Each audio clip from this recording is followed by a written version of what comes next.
Hello, welcome to the History Show, where we interview historic people. Today, we are introducing Clara Barton, also known as Clara. Hi, thanks for having me on the show. So, Clara, tell us a little about your childhood.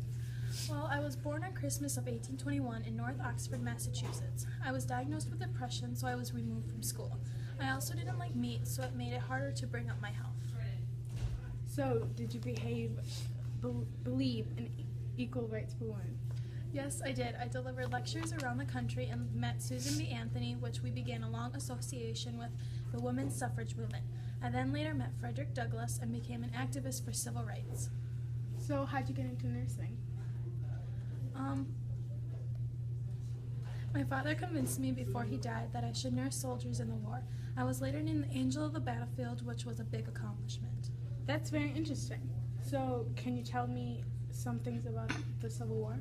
Yes, of course. I saved a lot of people's lives, from healing people's wounds to dodging bullets. I later went on after the war and realized I enjoyed helping people that were injured, so I made it a lifelong mission. What was your job and why'd you choose it?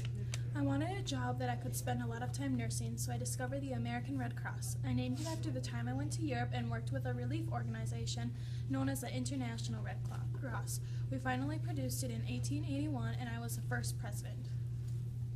So, how'd you forge your supplies?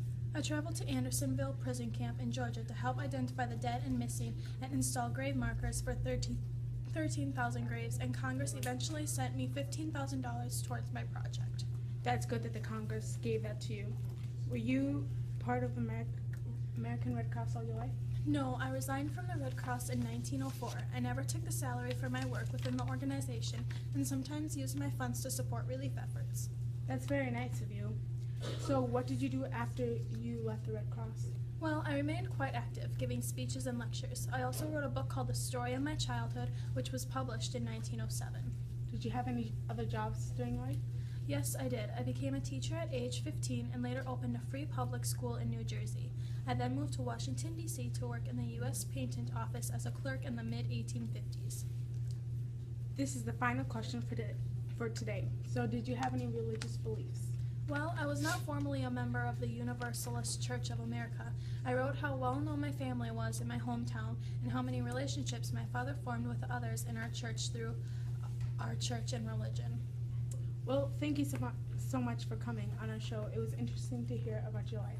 Thank you for having me. I hope the people get inspired by my life story to discover something new. Watch every Tuesday for a new historic person on the History Show.